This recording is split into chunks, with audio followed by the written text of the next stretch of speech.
বিগত সরকারের ফ্যাসিবাদ ও জুলুম নিয়ে আলোচনা কমে গেছে বলে অভিযোগ করেছেন আমার দেশ পত্রিকার ভারপ্রাপ্ত সম্পাদক মাহমুদুর রহমান।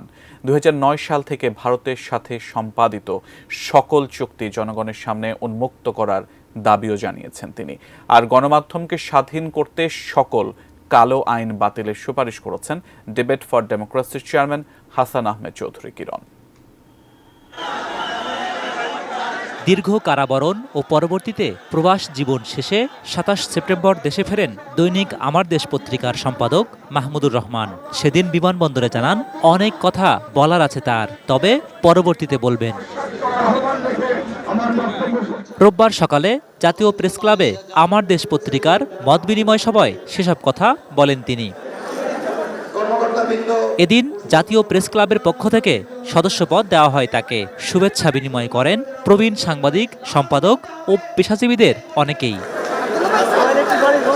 এ সভায় ডিবেট ফর ডেমোক্রেসির চেয়ারম্যান হাসান আহমেদ চৌধুরী কিরণ দাবি জানান, গণমাধ্যমের স্বাধীনতা নিশ্চিতকরণে সকল কালো আইন বাতিল করতে হবে। সানবিট সব দিবে সামাল। সানবিট ম্যাজিক প্রেস ডিশওয়াশিং এর মাথা ঘোরানো সলিউশন। আমরা সাংবাদিকদের প্রতি কোনো নির্যাতন আমরা দেখতে চাই না। আমরা সাংবাদিকদেরকে সেই কালাকারণের মধ্যে আবদ্ধ করতে চাই না।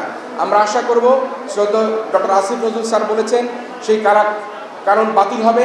আমার দেশ পত্রিকা খুব শিগগিরই চালু হবে এমন তথ্য জানিয়ে পত্রিকাটির সম্পাদক মাহমুদুর রহমান অভিযোগ করেন, গণমাধ্যম 15 বছর ধরে ফ্যাসিবাদের সহযোগী ভূমিকা পালন করে গেছে। মৌলবাদের অজুহাতে এদেশে বিচার বহির্ভূত হত্যা ও ফ্যাসিবাদ প্রতিষ্ঠা হয়েছে এমন অভিযোগও করেন তিনি। শেখ হাসিনা 16 বছর ফ্যাসিস্ট শাসন চালাতে পেরেছে, এই মৌলবাদের কাঠ ফেরি করে তারা চালাতে পেরেছে। এই মৌলবাদের কাঠ ফেরি করে বাংলাদেশে গুম খুন হয়েছে। এই মৌলবাদের কাঠ ফেরি করে বাংলাদেশে আয়নাঘর হয়েছে। এই মৌলবাদের কাঠ ফেরি করে বাংলাদেশে বিচার বহির্ভূত হত্যা হয়েছে।